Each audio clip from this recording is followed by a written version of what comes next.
Today I will be presenting the final bit of this book, so the 11th essay with the phenomenon of life, entitled Immortality and the Modern Temper, as well as the epilogue. And here we will see how the whole project that Jonas is developing comes full circle. Okay, when it comes to the notion of immortality, one thing that Jonas points out is that immortality itself is not what we are interested in here, in a way, because immortality in itself is essentially beyond proof or disproof. It cannot be an object of knowledge by its very definition, but the idea of immortality is what he is interested here in this essay. And given that in any kind of an idea, especially an idea of the sort of this sort, something like the idea of immortality, is always defined by the context in which we see it, by our presuppositions, etc. This examination of immortality is, by its very nature, an examination of ourselves, more specifically, an examination of the modern situation that we find ourselves in. And here, Jonas makes a distinction, or rather talks about, firstly, about a negative aspect to the discussion. So some ways of looking at immortality that are not appropriate for the modern temper. And then he talks about a kind of positive opening towards immortality and eternity right within modernity. Starting off with the negative aspect, he first talks about the most empirical concept of immortality, namely that of immortality through fame, which is a concept that was certainly very prominent, especially among the ancients. But he points out a few flaws, or rather a few arguments against taking this form of immortality seriously. The first one is that, as Aristotle already pointed out, fame is only as good as the judgment of those who bestow it. So fame in and of itself cannot be the substance of immortality that we would be after. Second, this kind of immortality involves a naive trust in the future. It requires that we believe that human society will persist, or at least, well, yeah, it will persist in the same form, more or less the same form, indefinitely, which was a belief that was very natural for the ancient Greeks, but perhaps less so for us. And finally, what is probably the biggest problem with this form of immortality is that the famous are in a way on a par with the infamous. As we would put it nowadays, any publicity is good publicity, and essentially those who commit the most vile acts imaginable also have an equal, if not a greater share of fame than those who do courageous deeds, noble deeds. So immortal fame is not the kind of immortality that Jonas is after. And he makes a similar argument for the immortality of influence, which is very similar, analogous to fame. So no point in dwelling on it here. Next, he discusses a different concept, a non-empirical kind of immortality that is much more substantive, and that is also the form of immortality that we typically think about when talking about it. That is the survival of the person in kind of a hereafter. This form of immortality is justified by two non-empirical reasons. Firstly, the notion of justice, so the belief that good deeds will be rewarded and well, sins will be punished in the afterlife. And second, the distinction between appearance and reality. So the claim that even time is merely phenomenal, that there is something noumenal behind the phenomenal aspect. This, of course, relates to Kant's famous discussion of the soul, the immortality of the soul. And according to Jonas, both of these aspects, both of these reasons, are highly problematic. First, the aspect of justice is especially hard to argue for, irrespective of our particular historical circumstances. So the problem with this is that mm, any kind of concept of justice could only demand that finite deeds have finite consequences, finite rewards and punishments. So it would not be, it wouldn't make sense for a for any kind of finite sin or finite evil deed, because man can, after all, only commit finite deeds, to have infinite punishment. And the same, of course, holds true for rewards. Um, Apart from this, the notion of a reward, or rather of eternal happiness in an afterlife, is problematic because happiness in any conceivable way for us always demands a kind of non-guaranteed fulfillment. It demands a kind of precariousness that we cannot really square with a with the notion of eternity and eternal guaranteed bliss. So that's the problem with the notion of justice. Then, when it comes to the appearance-reality distinction, here Jonas says that it is untenable in, well, at least for us in modernity, for two reasons. Firstly, because of the brutality of the brutality that we've witnessed in the 20th century. So the way he puts it is that while those idealist philosophers could be distant enough from the world to sort of talk about some kind of a subsisting, some kind of a eternal essence that is separate from what is going on, we do not have the luxury of doing that. We are stuck here and stuck believing that this reality, this brutal reality that we see, is true reality. There is nothing behind it. Also, it is untenable to maintain that time is merely phenomenal. Here, Jonas seems to approvingly cite Heidegger, interestingly enough, when he talks about the essential historicity of man. Of course, he doesn't name Heidegger specifically here, but it's easy to see the reference. And he cites it as kind of a discovery that we can't do, that we can't get rid of. We sort of got this. We got this essential nature of time woven into our worldview, and hence some kind of the notion of that this is all just an appearance is untenable for us moderns. But here a brief quote. This is of course not the whole story. This kind of lack of an eternity, as Jonas puts it, and yet we feel temporality cannot be the whole story because because in man it has an inherently self-surpassing quality, of which the very fact and fumbling of our idea of eternity is a cryptic signal. The opaqueness of the here and now clears at times as if by sudden precipitation at the critical point. If there is any such transparency of the temporal for the eternal, however rare and brief, then the moments and modes in which it comes to pass can give us a clue as to what of our being, if not the substance of ourselves, may be said to reach into the deathless, and therefore to be our stake in immortality. I'll continue with a bit more of this quote on the next slide, but before that, here he makes a very important remark. Um, he's not talking about mystical experience here, assuming that, of course, the reader would come to conclude that that's probably what he's going to discuss.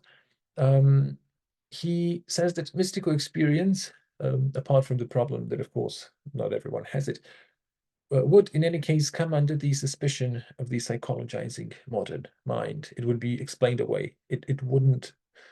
Um, it wouldn't really hold sway as an argument for immortality in our modern situation. Um, Instead, what he means here is something else. I'll continue the quote here. In moments of decision, when our whole being is involved, we feel as if acting under the ice of eternity. What can we mean by it? Nay, by our willing that it be so. We may express our feeling in different symbols according to articulate beliefs which we hold, or to the images we cherish. We may say, for instance, that what we do now will make an indelible entry in the book of life, or leave an indelible mark in a transcendent order, or that we are ready to see ourselves, and this is a nice Nietzschean twist, in an eternal recurrence of all things, when our turn comes round, and again we stand poised as now, blind as now, unaided as now, to see ourselves making the same decision again, endeavor again, always passing the same imaginary test, endlessly reaffirming what is yet each time only once, or failing that certainty of affirmation, that at least the agony of infinite risk may be rightfully ours. And in this, eternity and nothingness meet in one, that the now justifies its absolute status by exposing itself to the criterion of being the last moment granted of time. To act as if in the face of the end is to act as if in the face of eternity, if either is taken as a summons to unhedging truth of selfhood. But to understand the end in this way is really to understand it in a light from beyond time. I had to quote all of this because I found it one of the more beautiful passages in this book. So the focus here is not on any kind of mystical experience, but rather on the moment of an ethical decision, the moment when an ethically responsible agent exercises his or her ethical responsibility. And here we can see that there is an apparent paradox in this formulation, because typically when talking about some kind of a longing for eternity, we would be talking about feelings, because feelings can at least last a certain time, whereas acts are very much, are very brief, obviously, and seem to necessarily point beyond themselves. They seem to be the last thing that we would look at in order to reach eternity. But that, however, is precisely the point. So the moment, the act, which is hardly temporal, precisely because it is so brief, is precisely the point at which this kind of eternity opens up. We'll see how and what exactly Jonas means by this, but he does point out, of course, that here, when talking about the point of the moment, he does not mean the mystic's nunc stans, the everlasting now, but rather precisely the moment as a moment of ethical choice, of a decision. And this type of immortality, immortality of deeds, is in keeping with the modern temper and, as Jonas puts it, the most meaningful, if misapplied, aspects in traditional ideas of immortality. He then goes on to discuss different symbols, two main symbols by which we can understand this type of immortality. The first one is the Book of Life, so the Jewish symbol of a book containing the names of all people that ever existed and their ethically relevant actions.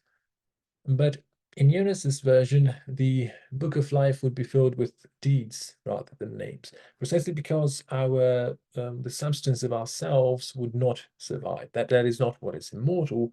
Hence, what is immortal, what is indelibly entered into the Book of Life, are precisely our deeds. And because of this, here we're slowly approaching the way he understands the divine. Our actions, what we make of our lives, is the stake which an undetermined and vulnerable eternity has in us.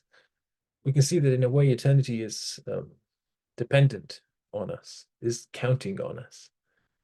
And then the second symbol he mentions is a Gnostic symbol, that of the transcendent image.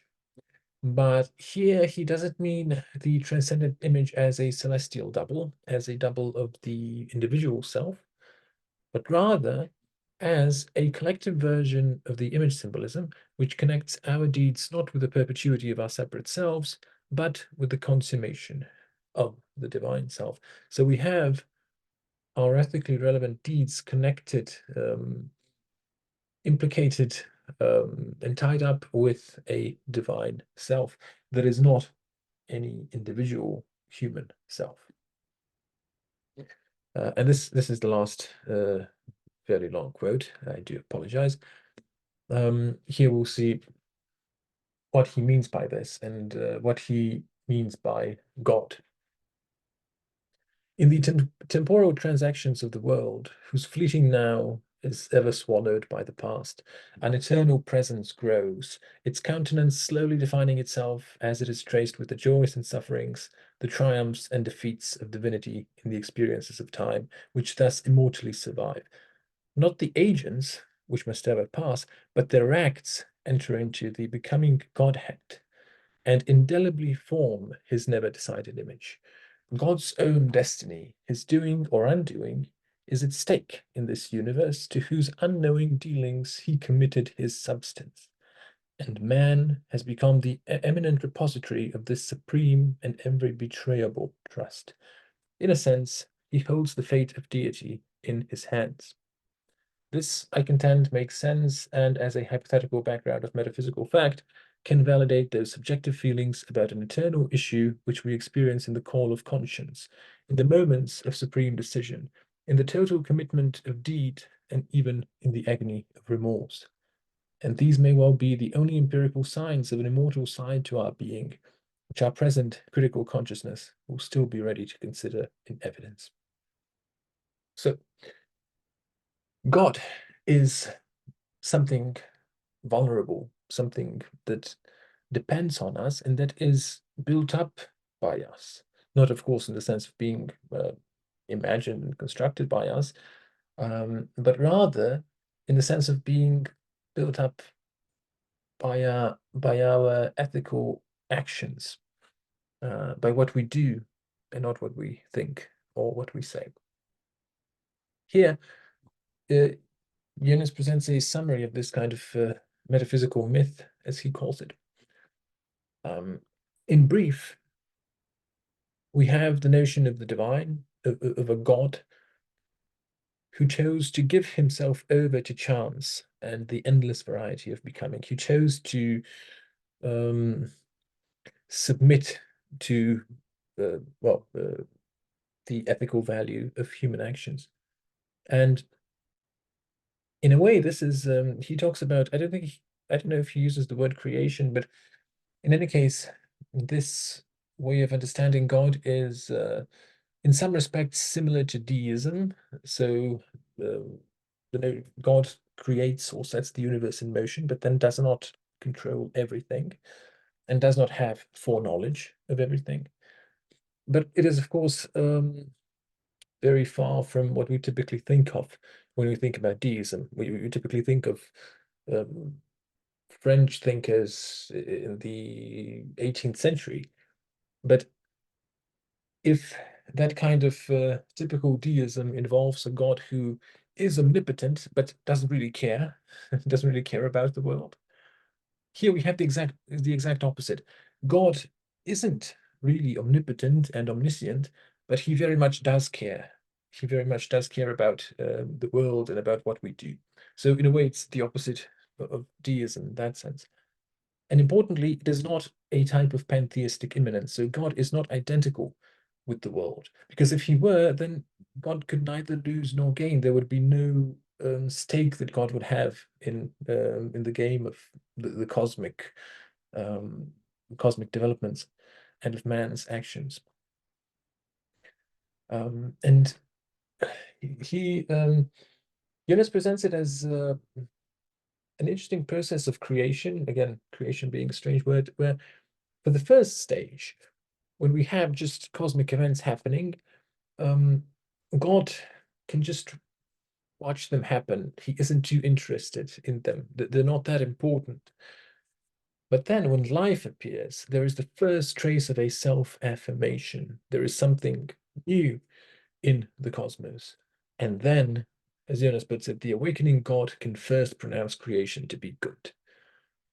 So life appears, there is finally self-affirmation, and as life evolves, um, for the most part, there's really no issue of a kind of good or evil. There's no knowledge of good or evil, and there's no way that God's project could completely fail or completely succeed.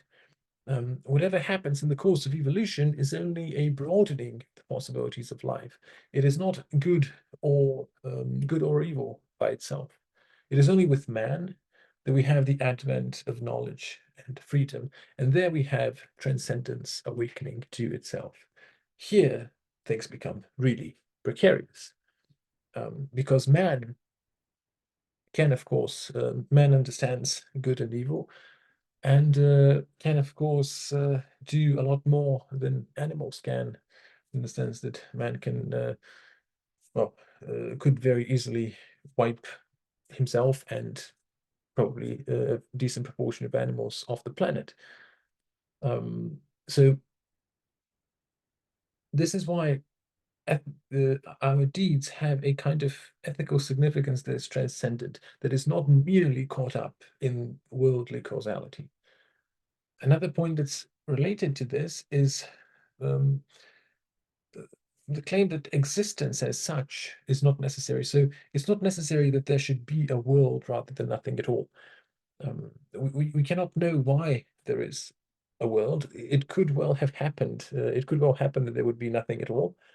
And this kind of mystery of existence is expressed in the idea that we can never know the reasons why God set the world in motion. That is completely unknowable to us. And once the world has got to the point where it is today, I quote, having given himself whole to the becoming world, God has no more to give. It is man's now to give to him. So we bear the responsibility of doing God's will, I suppose, which is a familiar phrase in a highly unfamiliar context for it. But yeah, essentially, that is what it's about. And this influence that we have on this kind of a divinity is reciprocal. So Jonas introduces this idea when he talks about the horrors of the Holocaust, for instance, and those who never got the chance to make their entries into the Book of Life. He says that we cannot ethically, it wouldn't make ethical sense to claim that they are just completely erased, but rather that their cries hang over us like a dark cloud, that what happened influences modernity, influences the predicament that we are in today. So man's responsibility on this view is twofold. On the one hand, we have worldly causality, finite means and ends and whatnot. And on the other hand, we have the eternal realm, where our actions have um, eternal consequences, an eternal transcendent significance. And apart from this, there is also the notion of a reciprocal influence, so the resonance that I just mentioned. But Jonas puts this forward as a kind of tentative proposal, not wanting to commit to it too much. Okay, now the final bit, the epilogue, nature and ethics. Very, very short epilogue of 3 pages or something. And essentially, it just shows how this book, how the arguments here come full circle. I think only 2 very brief quotes will do it justice, more or less. So, I quote, we opened this volume with the proposition that the philosophy of life comprises the philosophy of organism and the philosophy of mind. At its end, and in the light of what we have learned, we may add a further proposition, implied in that first one, but setting a new task. A philosophy of mind comprises ethics. And through the continuity of mind with organism and of organism with nature, ethics becomes part of the philosophy of nature.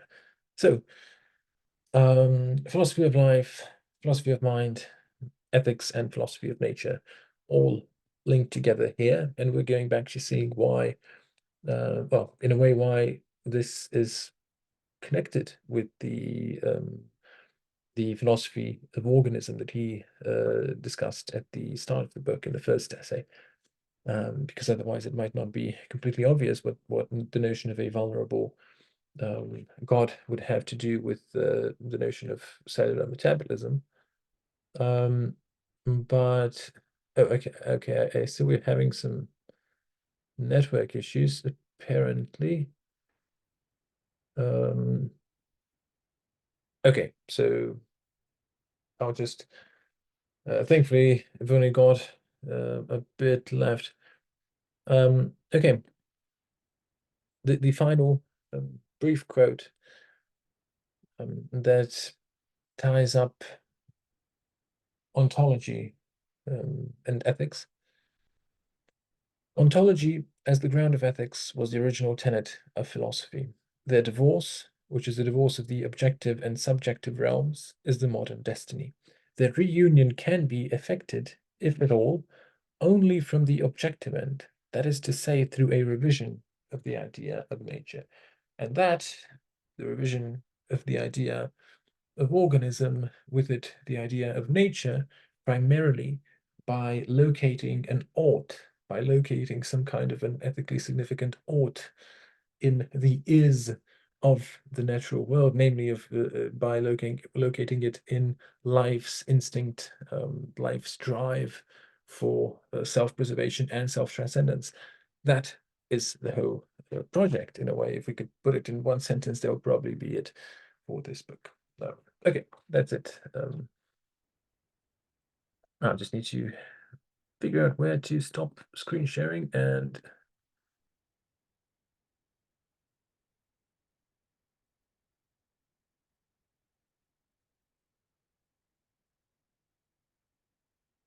okay, if anyone's got any questions, feel free to pose them. For some reason, I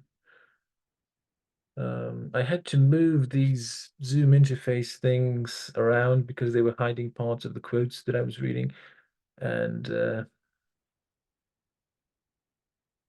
okay, this is very interesting. Okay, got it. Okay, who would like to kick things off?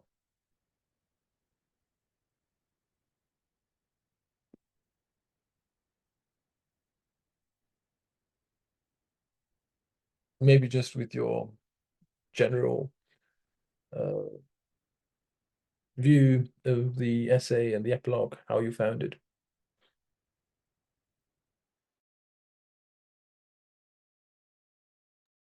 So I can start just giving some thoughts. One thought on my mind is, do you think he succeeded in the end? Like presenting the picture that he is presenting, is it convincing? Um, for me, this final essay is it's kind of like a powerfully speculative essay. It's very speculative, but it lays out a powerful sketch, but it I feel like it has too many holes to rest well in the modern mind. Like um I get the feeling that he reintroduces a couple of dualisms there that don't really sit well. Like at the very end between the worldly causality and the eternal realm. It seems to have gone full circle and end up again with some kind of a dualism that then justifies the morality, which I think the essay shows is not what he's trying to do. He's trying to present a morality that isn't dualist, but I feel like while the sketch does get there, in particular parts it falls short of it. Now, with that being said, I do think the sketch he's trying to present is a really interesting one, and if it's done right, which I'm not sure happened here, but maybe there's the indications and clues on where to proceed. I think if it's done right, it can present a really powerful ethical vision of life. So yeah, those are just some rough thoughts, like what I felt reading this. Thank you. Anyone else? Okay. Well, I would say that, yeah, I largely agree in the sense that, I mean, I would say that I enjoyed the speculative nature of this essay, definitely, compared to especially some of the earlier essays. I mean, not that those are um, uninteresting by any stretch of the imagination, but here he's really going at it. Um, I don't know. I suppose what I found, I also don't find this final bit that convincing, or rather, I always found this notion of divinity very unusual. And yeah, in a way, I don't think that he succeeds. What he's doing is sounds awfully similar to how Kant treats the immortality of the soul. Like, yeah, like we really need it. We really need this notion. It's based entirely in a way on ethical considerations, and when it comes to grounding ethics, I have no problem with it. I do find his approach to putting an ought in life, and not just in um, man's ego as someone who just projects all the value there is. I find that very convincing and very intriguing and everything. But this, I mean, I also find it extremely intriguing, but just not as convincing. So this idea of God as a kind of strange, deistic, vulnerable entity that is dependent on our choices, and that, I don't know why you use the word God in a way, but yeah, those would be a few thoughts.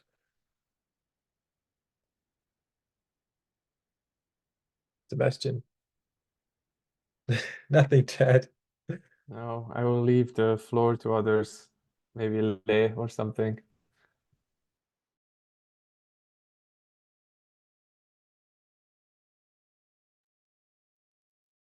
Wow, I'm not sure about this chapter. I had a bit the same impression, I guess, that there was something that wasn't completely convincing in this image of God.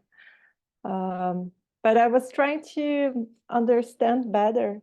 I think I didn't. His idea of temporality, because this is something that appeared in other chapters. This connection between the present and the eternal, even in the famous chapter of the Sight that I'm keeping talking about. So I was trying, he's more explicit about this. But yeah, I'm not sure if I completely understand at the end. Not very constructive comment, but Yeah, I find this a very frustrating chapter, actually. Like, in a sense, this is what it all comes down to, and this is where a different vision moving forward, like ethically, morally speaking, in the modern mind where God is dead, this is what we need. And then he ends with like, yeah, maybe this story could fill the gaps. Maybe, possibly, this idea could give us something to believe in. And I find that a bit disappointing, like, because clearly the issue he's addressing is very important, and it's like he's trying to outline a way of seeing and feeling things where we feel a moral drive without relying on the old ideas. But I think he still goes back too much to the old ideas, and that builds a lot of friction and resistance. Like, he still speaks in terms of good and bad, that, like, as if these are unambiguous notions, and then he ends up with an eternal self where our actions ripple on. So to me, it feels like he's in the end reintroducing the problematic dualisms without really revolutionizing them enough to give us something new in the modern predicament. Saying the same thing I said earlier with a bit more emotional passion behind it. But Yeah, this is the feeling I come back to reading this, because I think what he's trying to do is essential. It's of fundamental importance. That's why I also feel like concerned with this project and with why it seems to have not worked here. So, Atul, what specifically is bothering you? Like, could you pinpoint or really underscore the aspects that are troubling you? Because by doing so, it might be useful to see, you know, what would be a shift away from that.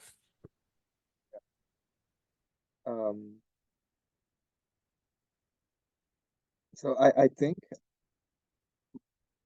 part of the vision that he's trying to sketch is that in the things themselves, as we experience them, as we live them, they speak of a certain value, a moral value. There is something in them, without us imposing anything onto it, that already gives us a guidance as to what is right and what is wrong. So we don't need to search it in eternal values that a God tells us. We don't need to ground it in a certain emptiness of our soul, which doesn't give us anything in the end. There is something in the things as they appear that gives us guidance, that tells us how to move forward. Like this is what I take that statement to be at the end when he says that it is through a reconception of the object pole that, so by rethinking nature, that we can have an ontology which is ethically sustainable.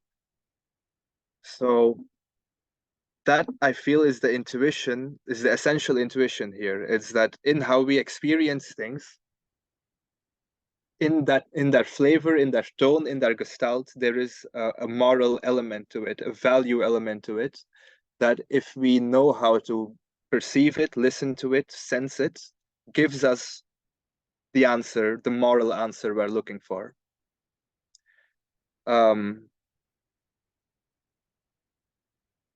Yeah, so that's I think the part of it that is correct. I think that's on the right track. But where it goes wrong is how he then ends up translating this and makes it intelligible by speaking of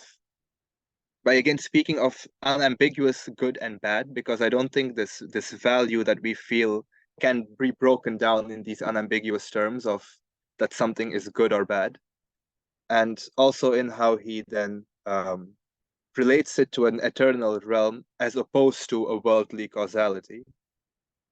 So I think it's in these two divides that it goes wrong in the end, in retaining these divides.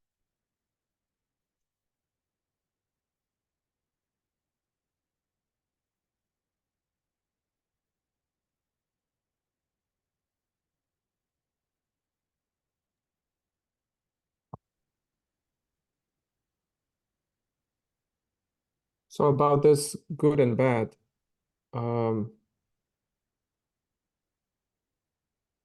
what's the issue there? Is it like in all contexts, would you say that it is problematic to try to speak in those terms, or what is the problem?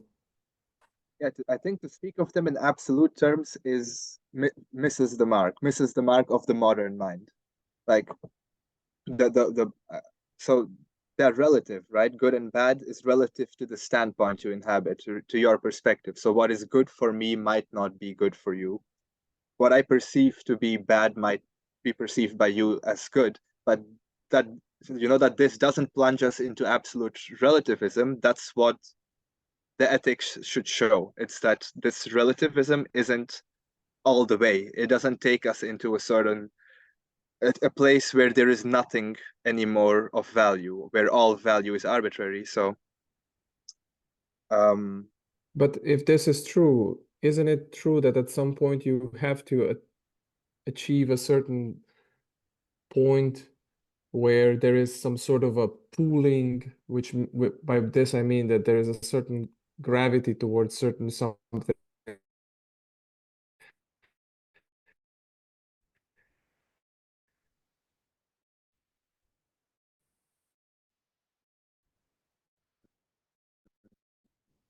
Where you just have to say that at least. who's frozen? Am I frozen?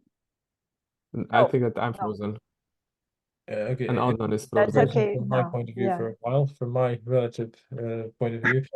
But now it's back. We're in the same internet space, so if Adnan freezes, I'm freezing as well. Uh, so that's precisely the predicament in a certain sense, isn't it?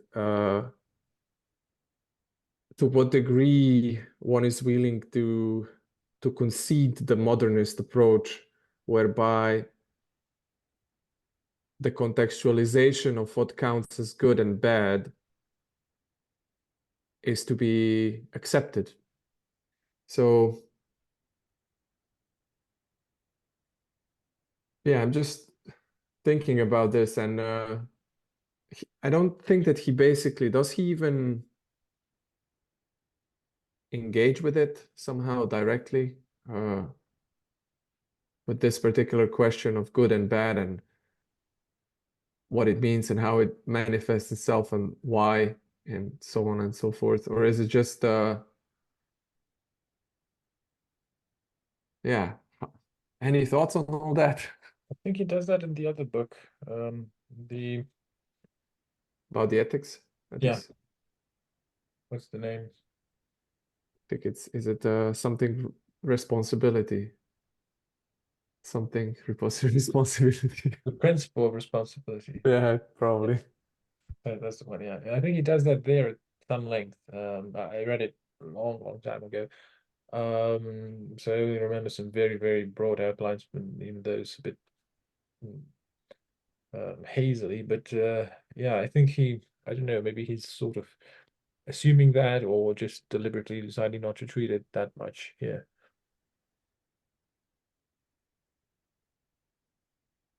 For me, the interesting question here was, and I think it somewhat related to what Atul is kind of pointing out in a maybe indirect, in a slightly indirect manner, the fact that you have God basically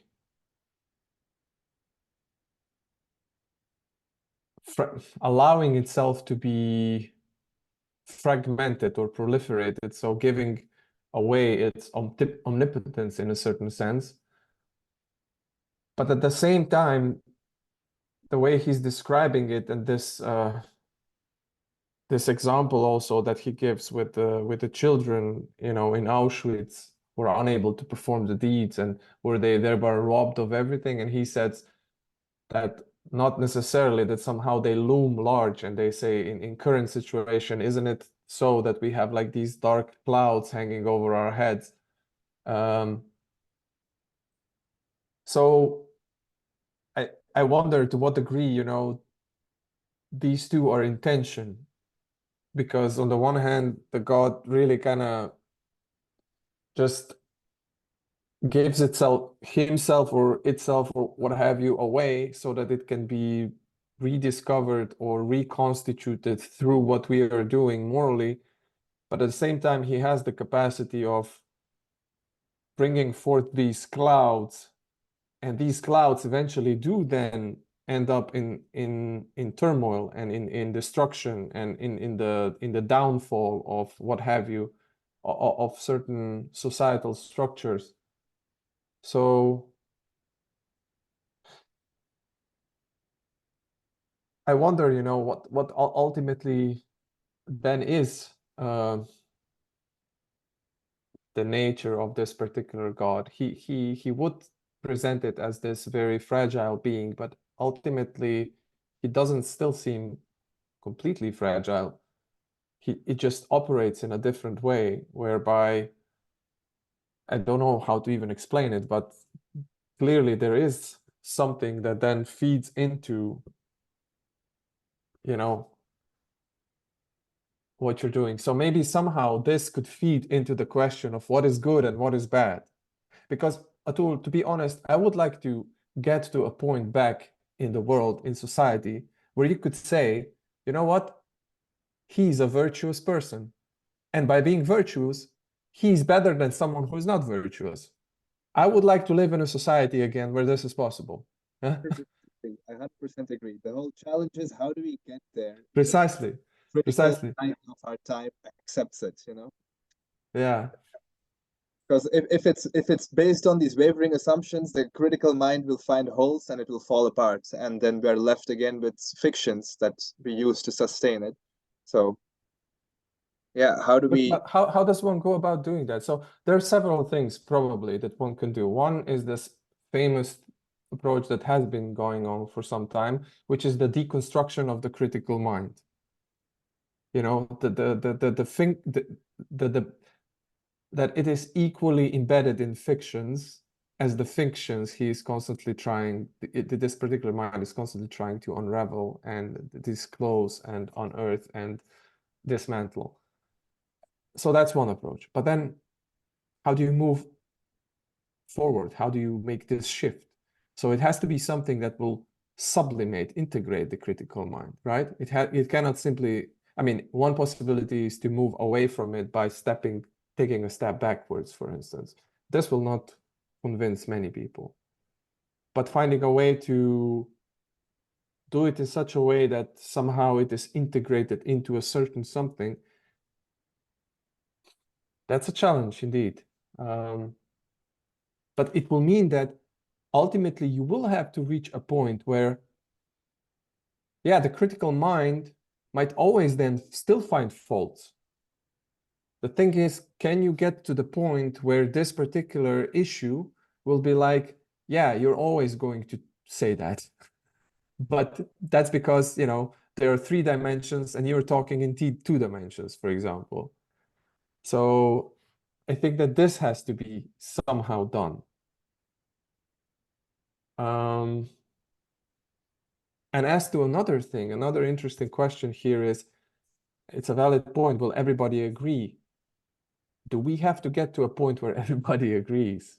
It's an unpleasant one, but if you say somebody is virtuous, someone is unvirtuous, and you would say virtue is something to be followed and cultivated, not necessarily all unvirtuous persons will say, yeah, that's true. I want to do that, especially in contemporary climate. So I don't know. Have you had any, let's say, positive sentiments or intimations while you were reading this, by perceiving where, in your opinion, Jonas falls short? What would be the move, the push, the thrust somehow?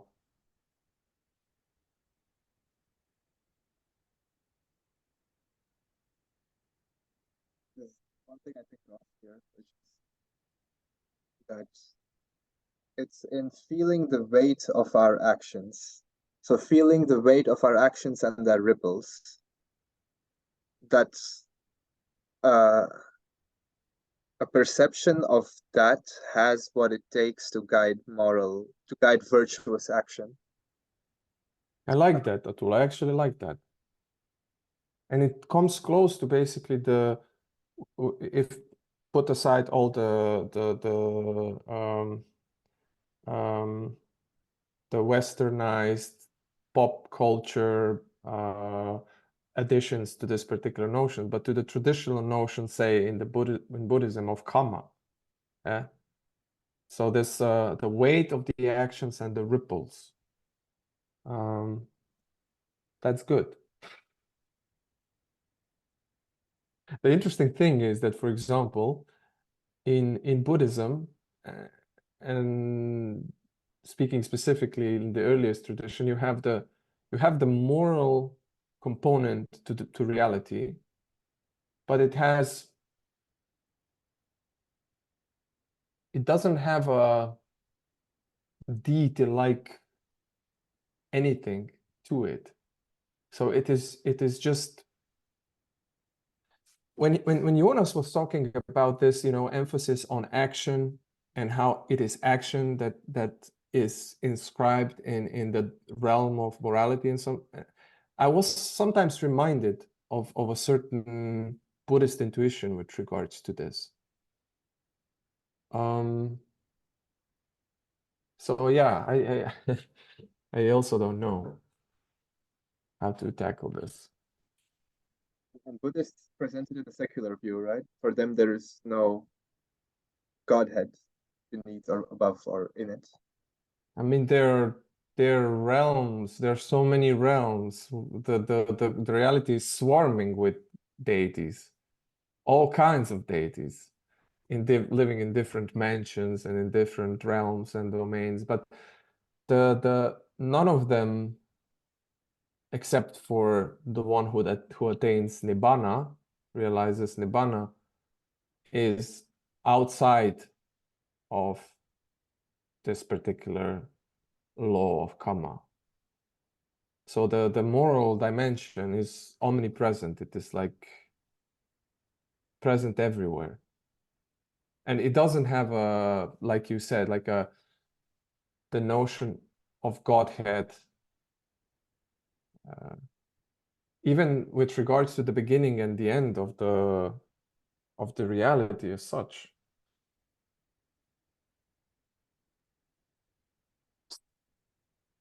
It's not really secular. I mean, saying that it's secular would be, you read a couple of suttas and you see all these deities coming and going and ending up in so many helms. Like, it's definitely not secular. Yeah, Adnan. Yeah, but gods are finite, essentially. That's the key point. Yeah. You can be Regardless of reborn how. as a god, but fine, you're going to live for a very long time and have a very blissful existence as a god, but then you're going to die painlessly, being a god, just going to disappear. And then you get reborn as something else. You're still in the, you can be reborn as a god and then reborn as a rat or a, I don't know, in the hells or anything. So yeah, that's, I suppose, the key point, that gods are finite. And just one point, yeah, it's hard to get all people to agree on that, but why would that be a goal worth striving for? Like, even in the suttas, the early ones, the Buddha is preaching the Dhamma for the happiness of the many, not of Yeah, that's all. true. That's like, even there, and like Theravada Buddhism would probably be the branch that is furthest from any kind of explicit notion of an esoteric something, or anything like that. And yet even there, it's like, yeah, the Buddha is not, it's not something that everyone is going to get. And yeah, even in later on in the Sanskrit sutras and Mahayana, there's also there's even the notion of the Ichantikas, which are beings that will never. It's a bit of a problematic notion, but at least in certain texts, it seems to imply beings that will never attain, that are incapable of understanding the Dharma. So yeah, like, sure, you can't convince everyone, but you don't need to. And it's not like everyone was completely on board with all of that in classical antiquity, or in, I don't know, in the Middle Ages, or in any imaginable civilization. Maybe the more educated, classes were a bit more in unison in terms of ethical values and whatnot. But I don't think, I don't think that convincing all people is a noteworthy objective. Plus, there's an additional spin to this, a slightly different one. So this is me being influenced by Gasset, whom I've been reading a lot, and his analysis, a very penetrating and interesting analysis of mass man or mass society. So how at a certain point you get this prevailing, predominant mode of being where the so-called mass man becomes the prevalent one, and in many ways it basically means the downgrading of standards on almost all aspects, and also there's very strong pull to kind of prevent anything that might surpass genuinely, not by some cheap, relatively cheap and easy virtue signaling gestures that kind of again allow you to gain applause among certain societies that are perhaps deemed to be the bearers of the academic knowledge or what have you, but in many ways are deeply rooted in this mass man society or culture. So there might be this additional, actually an impetus which prevents you from attaining this. So, and this is also in many ways the result of modernism and the breakthrough that happened there. So I just wonder, to what degree there has to be some sort of a dialectic happening. But very often this is presented in a way as if, sure, if you really want to convince the modern mind, you will have to do it in such a way as to fulfill all the criteria that it imposes on you. But by doing so, you literally have to embrace completely and fully the horizon within which it operates. So the framework which it takes for granted, because that's the only background domain that provides a validation and justification for a certain something. And this is precisely where the issue seems to lie, right? This is what you try to erode, or this is what you try to, in many ways, to transcend, or as I've said earlier, sublimate. So, yeah, but we somehow all feel that the Jonasian solution in this chapter somehow falls short, right? I would just say that, regarding what you mentioned about Gasset, Guénon and Evola make basically the same point. I think Evola also cites Gasset when discussing this, but essentially what it boils down to is that we have a kind of, in the modern temper, there is a kind of individualism, but an individualism that has nothing to do with the individual as something, even the romantic notion of the individual, which is already very far from, what Evola and Guénon would, I don't know, would praise.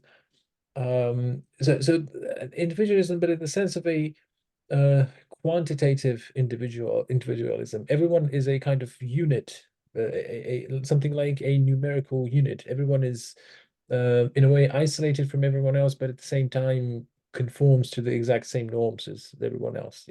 So a kind of strange mix of individualism and collectivism that go hand in hand in this sense. And I don't know. I mean, even the ancients were pretty explicit um, about the differences between different types of people on this matter. You can look at, I don't know, you can look at the notion of castes in India, and you can look at Plato's Republic.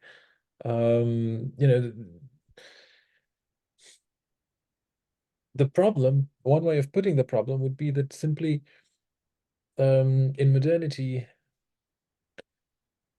this is a very controversial way of putting the problem, but one way of putting it is that in modernity everyone gets to sort of find their own truth about these things. Everyone has an equal say in these things, and then of course you're not going to convince everyone. Of course, you're not going to convince the academic community insofar as it is rooted in this sort of idea, in this kind of bog of the masses.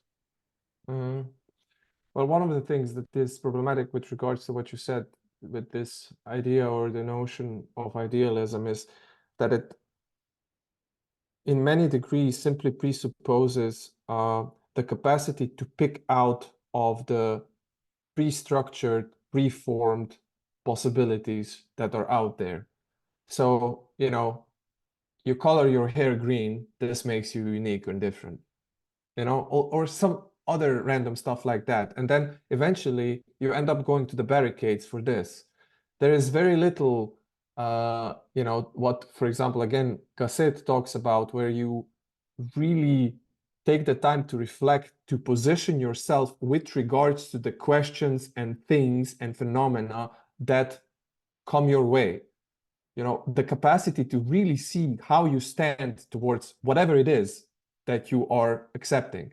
For the most part, individualism is almost like you get a form with all these neat boxes, and you just make the checks into the boxes. You this, and then the constellation, this complex pattern of these checks.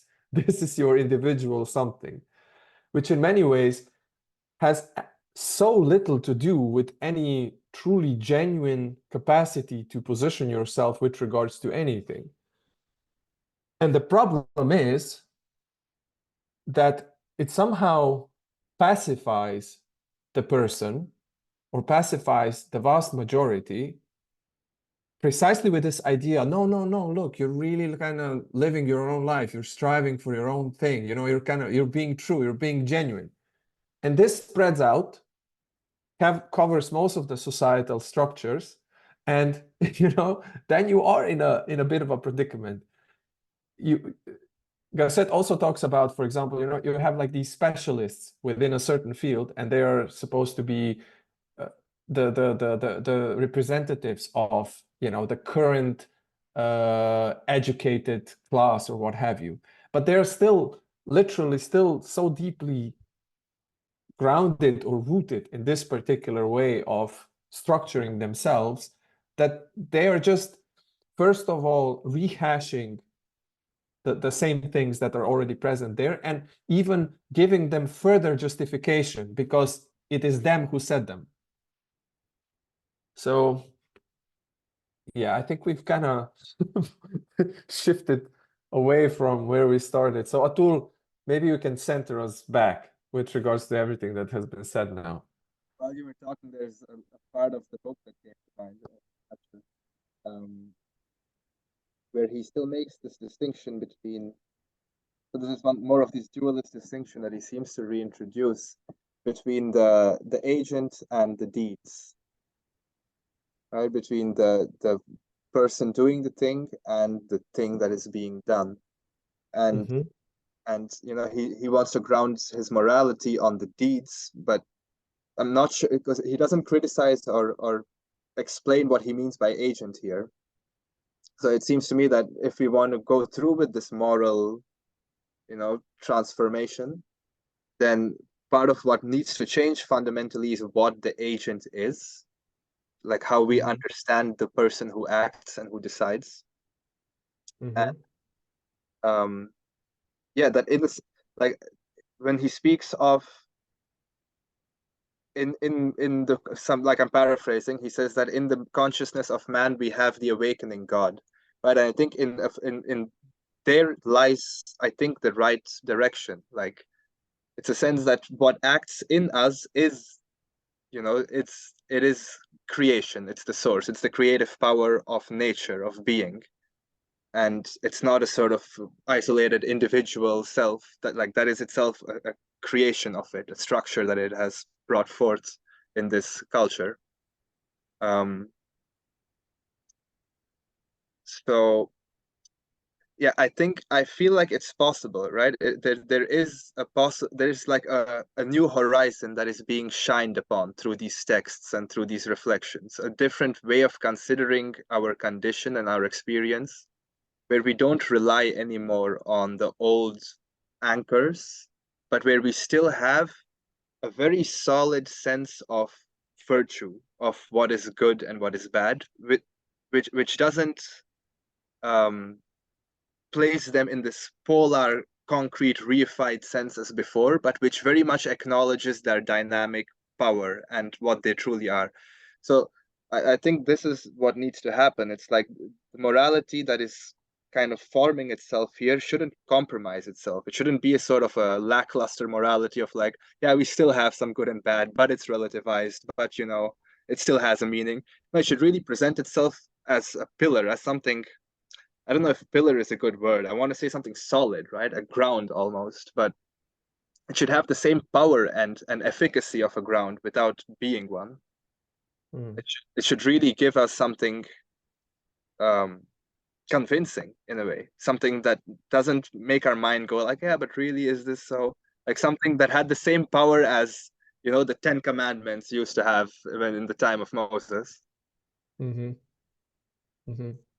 I don't know if this brought us back or if this brought us in some other corner of reality, but I'll leave it here.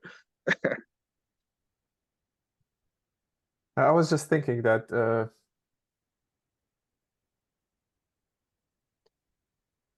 maybe one of the ways where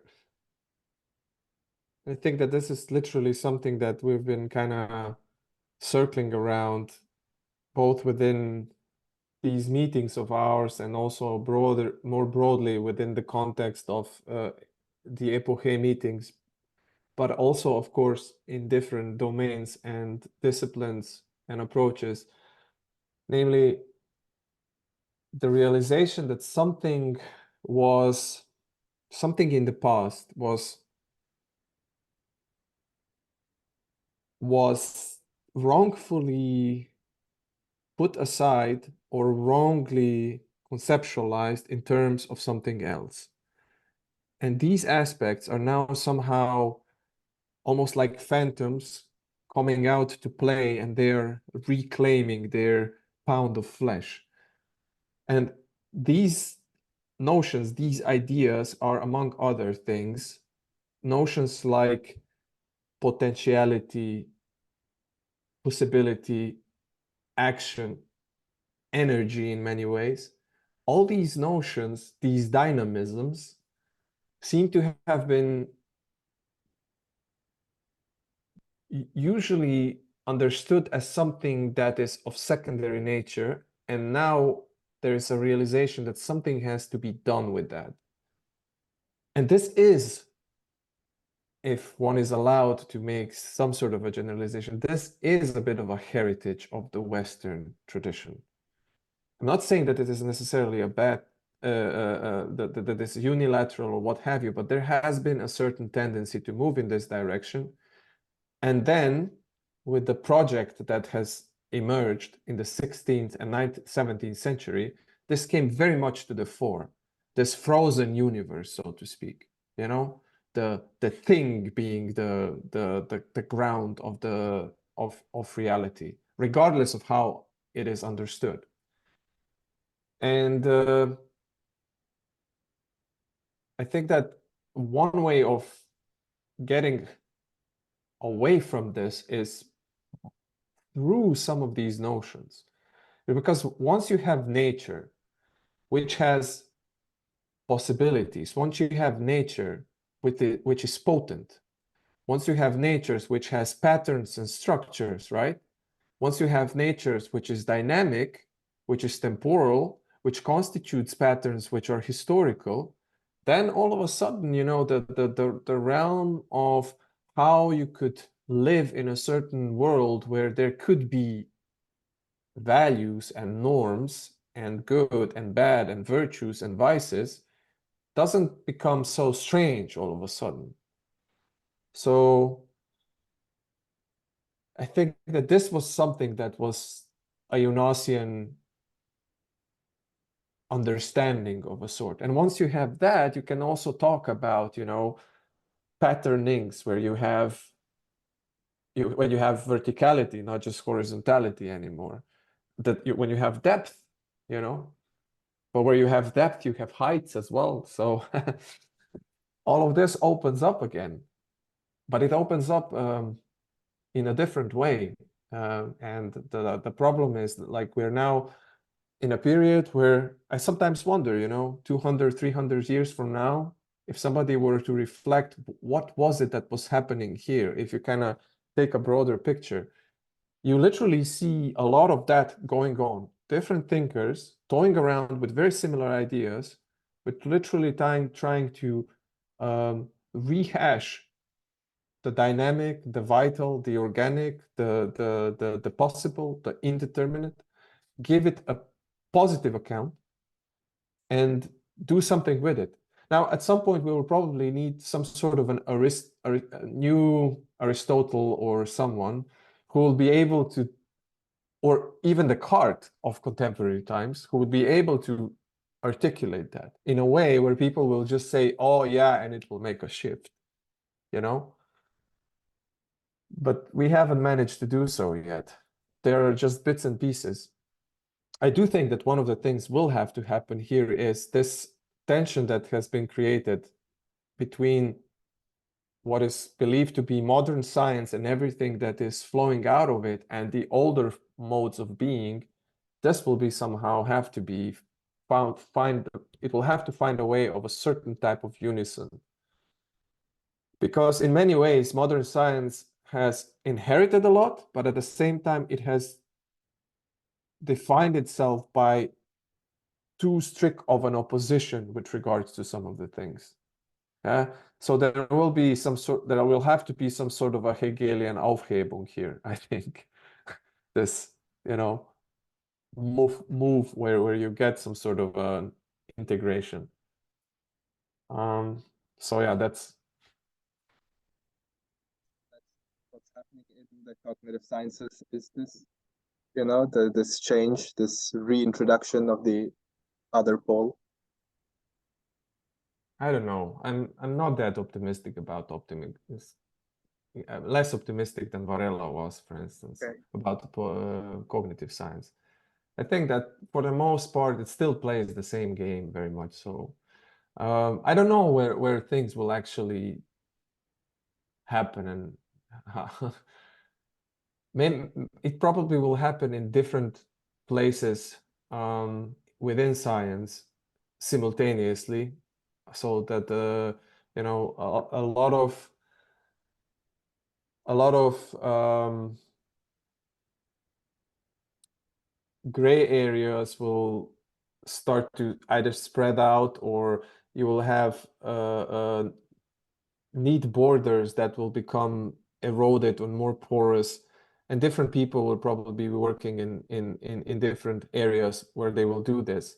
For example, one thing that is already happening, and for the most part, it still isn't something that will enter into the textbook, and most people will not articulate them.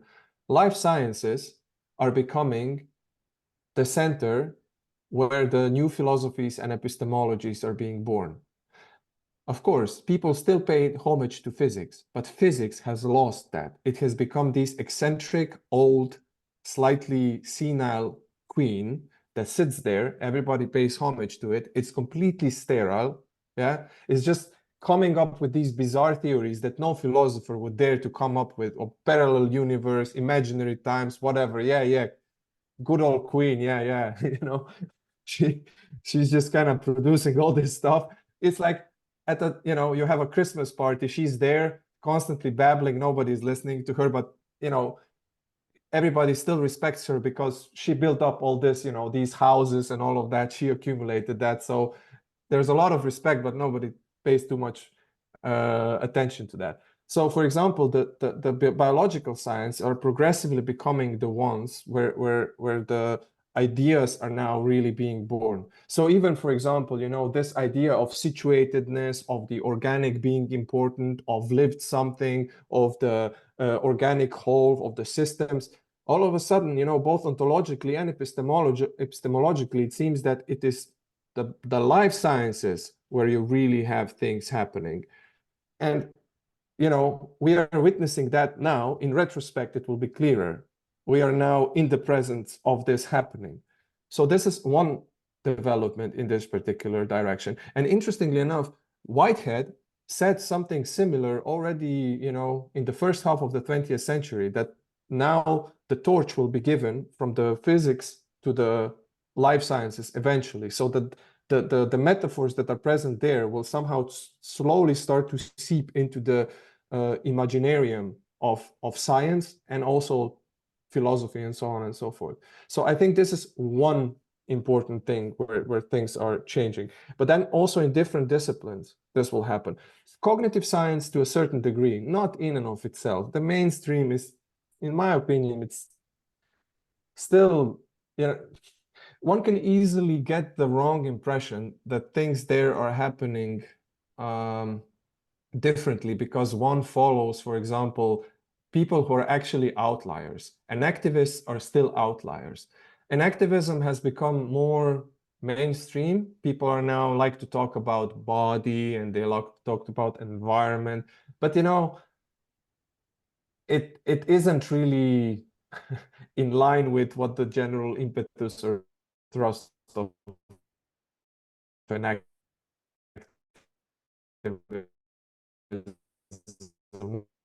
was. It was just It's fine. free.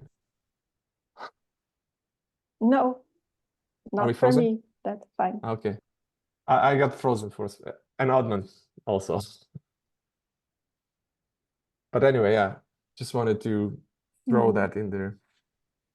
Just to come back to my question about the temporality here in Jonas, I think the way I was understanding what he was trying to do was precisely this reintroduction of potentiality. And when he talks about this eternal that is at risk or it's vulnerable, I wasn't, in a certain, almost like Bergson, like the time feeling this function of being the potential, being the virtual.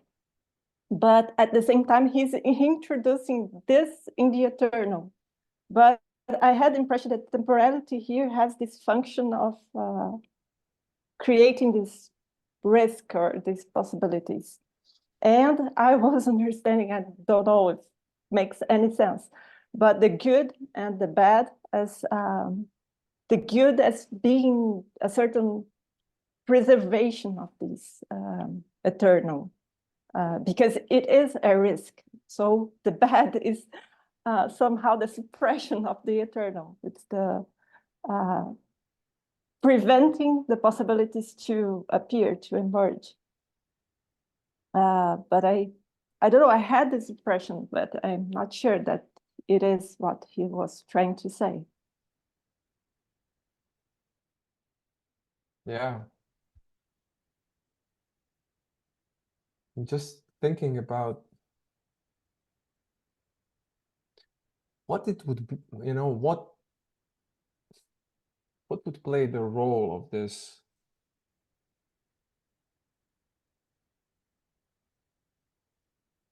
I don't know. No, I agree with your overall sentiment. I was just thinking about what is it that reverberates through the whole movement? Yeah, this original distinction that occurred, and then what does it mean to preserve it?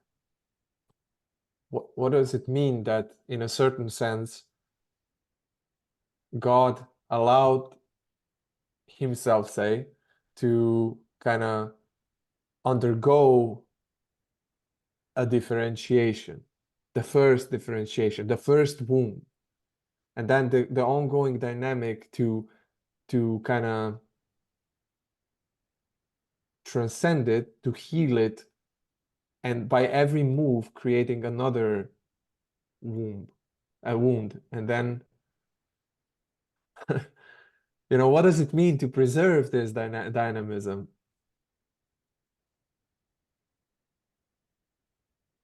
By the way, very interesting, wound and womb. We were talking about the radical reflection and reflecting from the womb, yeah. But this gets us back. So if the first wound is the womb of everything, you know, then you act ethically only if you act in a way that reflects from the womb, so to speak, that takes into account this something that reverberates through everything.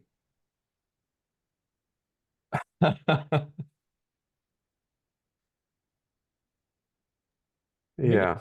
I find, And it, yeah, in go a ahead. certain sense, it has a connection also with Christianity again, because the last chapter we were talking about Christian theology, and here we have God that is vulnerable and wound. That's so Christ, the figure of Christ, is here again.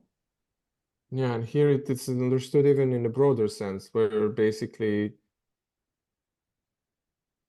it isn't in that the Christ would then be the symbol of this first movement, the first stirring that happened, the first wound that is the womb We always end up with these. Now we just need to find our way to the Möbius strip, and I think we've won then. Yeah, then you wanted to also say something. I mean, in this sense, yeah, Christ could be the symbol of that, but on Jonas's view, we couldn't make sense of the resurrection.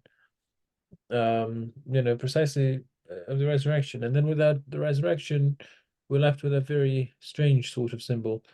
And I think it's also telling But that it's Anand, just a sec. Think about it.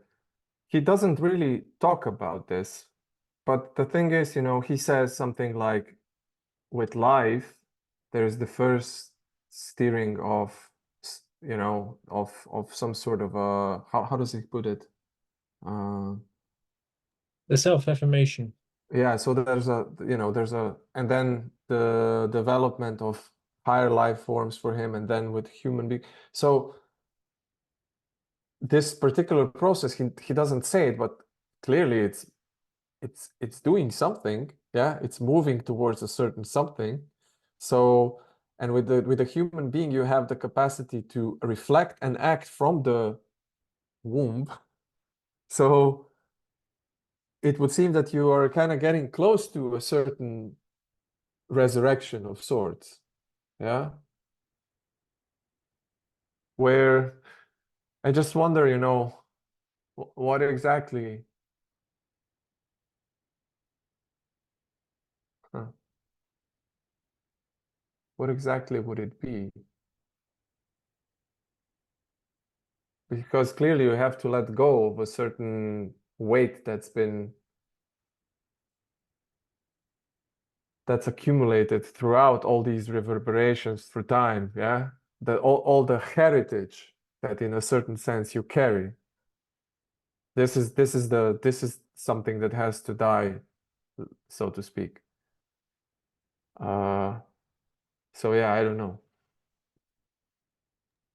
We never have no issue with the notion that there's no personal immortality here. That that because there are similar notions in many different traditions. Buddhism being the obvious one, but also in some forms of Vedanta, that there's like there are certain authors who especially really don't like using the word reincarnation and don't like that interpretation of you know of karma and of that whole process. And there are some textual foundations for that as well, like of God.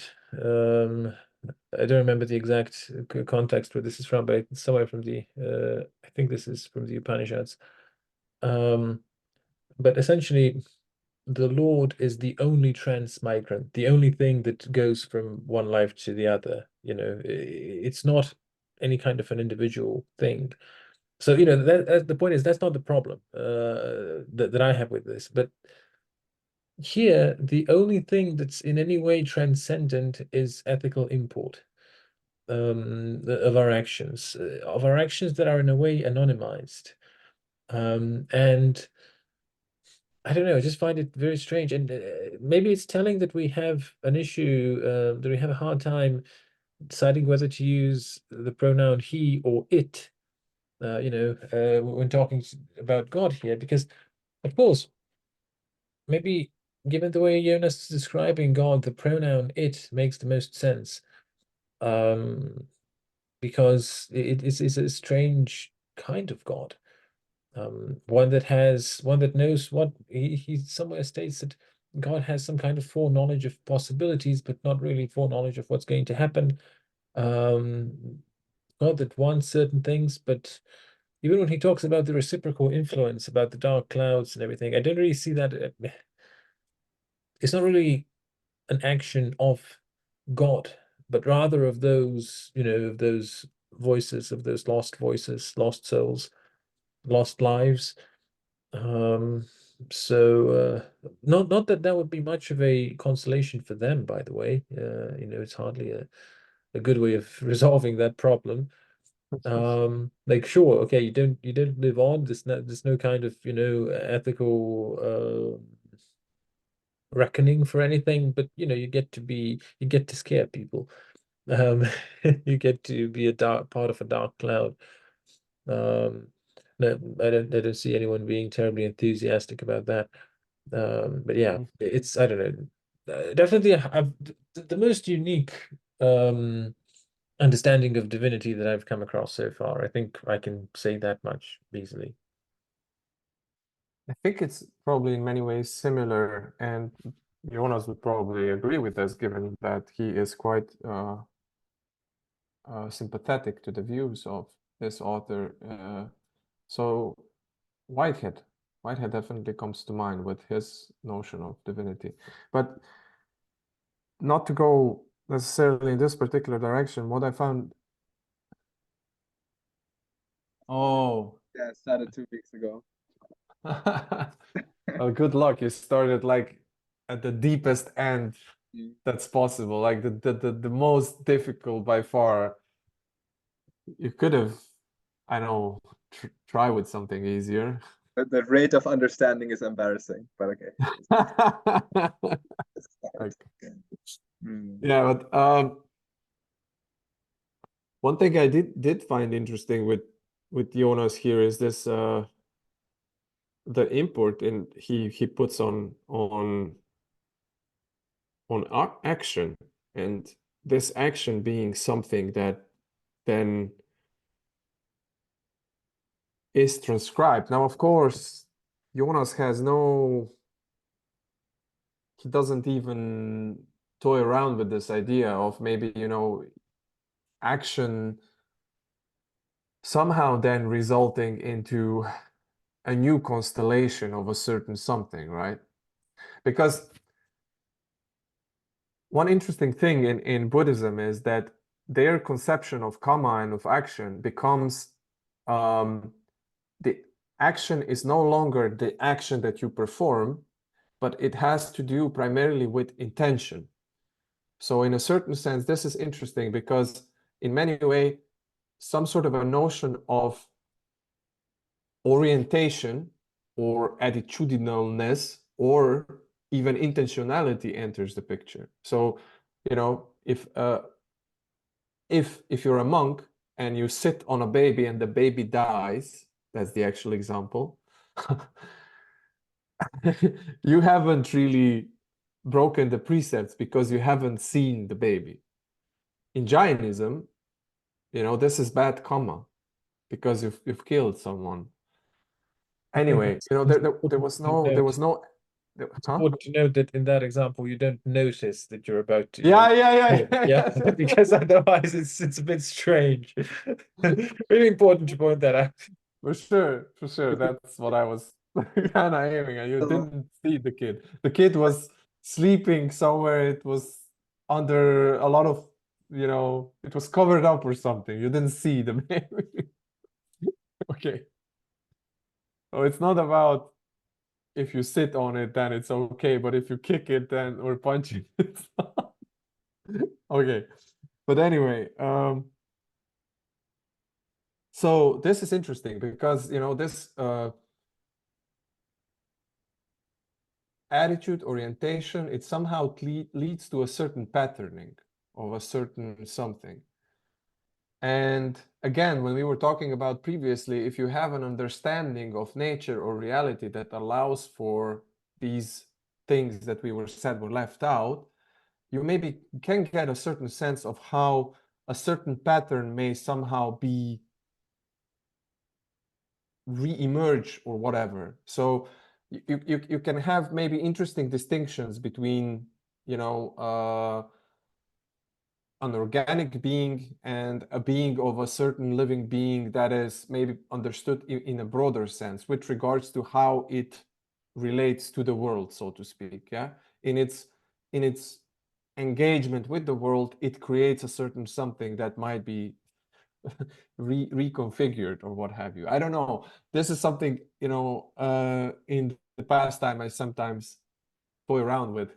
How the heck can you make sense of a certain something being passed on? And Jonas, of course, doesn't have that. He has this other aspect of this where it's a powerful one, admittedly. For instance, if you look in the past, right? And you have Socrates. And Socrates, once he has done what he has done, will always be Socrates. And you will have Thrasymachus, and he will always be Thrasymachus. So his actions are imprinted into the eternity forever. And in a certain sense, he cannot come back, and he cannot undo that. But if he was thinking in the perspective of eternity, knowing that, you know, I'm doing all this, and this will mean that forever and ever, there will be this imprint of myself. There is a certain weight to it, right? Already in this, yeah?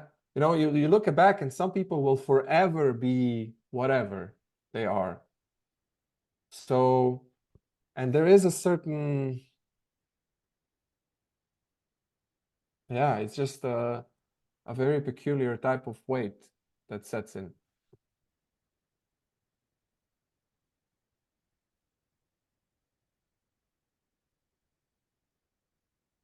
Any Yeah, there's a Atul? couple of, yeah. Can you hear me? Yeah. I think Okay. that Adnan, when do you have to go? I'll have to go fairly soon, but I'll make you the host. So No, let Atul maybe say a few more words and then we can maybe call it quits. It's also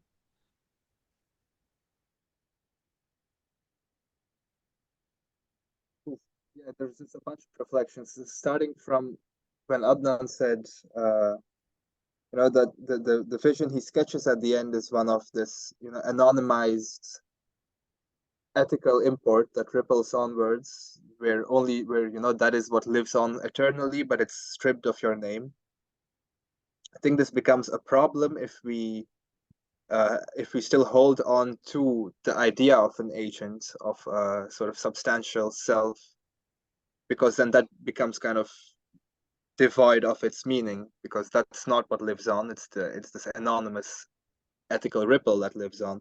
So what needs to change at the core is how we consider the agent. What is it that acts in the organism and through the organism?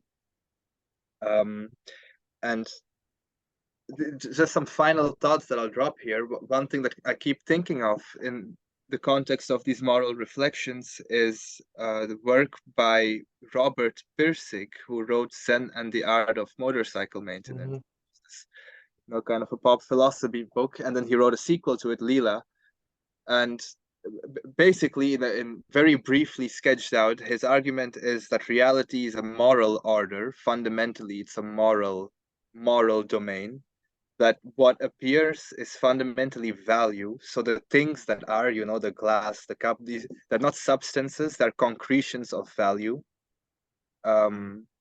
And here he distinguishes a dialectic of static patterns of value and dynamic quality. So dynamic quality is what renews, transforms, regenerates. It's where the spontaneous lies. It's what I think Jonas would call openness to transcendence. And this then results in sedimentation, which creates static patterns that then become the grooves. And finally, his end conclusion is it's not that dynamic quality is good, static patterns are bad. They form a gestalt together. They form a sort of system where they bootstrap each other, work on each other. You get a sort of regime of static patterns on which new freedom can act out and create new possibilities. So what I like about this vision overall is that it tries to make us see in a sort of a very head-on confronting manner that the real things we are in contact with are value laden.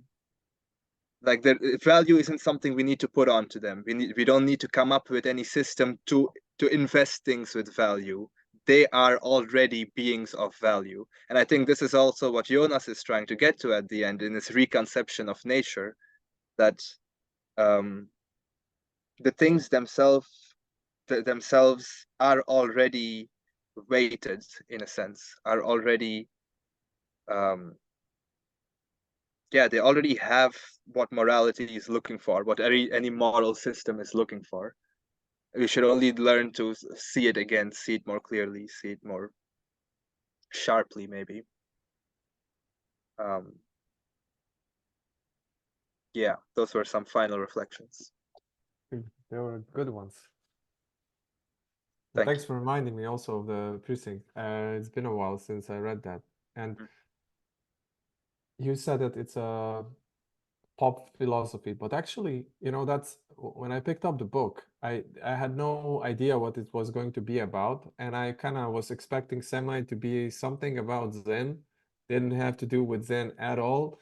And when I started reading it, it was just one of those books that completely engrossed me. It's actually a really, really good book, and the idea, some of the ideas there are very interesting. I'm not sure why they haven't been why they haven't gained more traction and more interest and been developed further, because precisely some of the things that you've said now, they could be very, very creatively put into many kinds of dialogues. Yeah, one of the books that has had most influence. Really? The second, especially the sequel, Lila, like, I don't know, it keeps coming back from strange corners. Like, I think expresses a very fundamental pattern there. I haven't read Lila. I've just read the wow, that's okay. Very interesting. Okay, so shall we wrap up here so that Adnan can get through this thing in time? Okay, Adnan, you need to formally wrap this up. It's the last meeting. So Okay, yeah, so thank you fine. everyone for being here throughout this very interesting journey that seems to have in a way come full circle today. I found our meetings extremely useful, enjoyable, and I don't know, even though quantitatively the meetings have changed in a way, in terms of participant counts, nevertheless, what matters, in spite of the obsession with the quantitative characteristic of the modern temper, is the qualitative aspect. And there, I think one would really have one would be hard pressed to find anything to object to. So, really, thank you. Yeah, there was many a victim here. Many a people have been lost on this particular journey in one way or another. We've started with a large group and ended up with a few brave souls who have dared to venture to the very end. Yeah, it was definitely interesting. It was a strange book, and Jonas has this strange effect on people, as you've noticed, that they somehow, maybe because he covers so much different ground, or what is it that this happens, but yeah. But thanks, Adnan, for organizing this. It was great. Nicely done, Adnan, and very, very meticulous and consistent, persistent. So good. Thank you. Thank you, Sebastian, for talking me into it. Yeah. Almost pushing you into it, but yeah. Should be suggesting it, yeah. Yeah. Artur, you wanted to say something as well? No? Pia, Yeah. maybe any last words? Can you Come on, Pia, you can do it. Thanks for letting me stay silent. I have Nice. nothing else to say. Great final words. Okay, so be well, and we'll stay in touch for the next session, which will probably be on Merleau-Ponty. So stay tuned. Yeah. Ciao. Bye. Bye.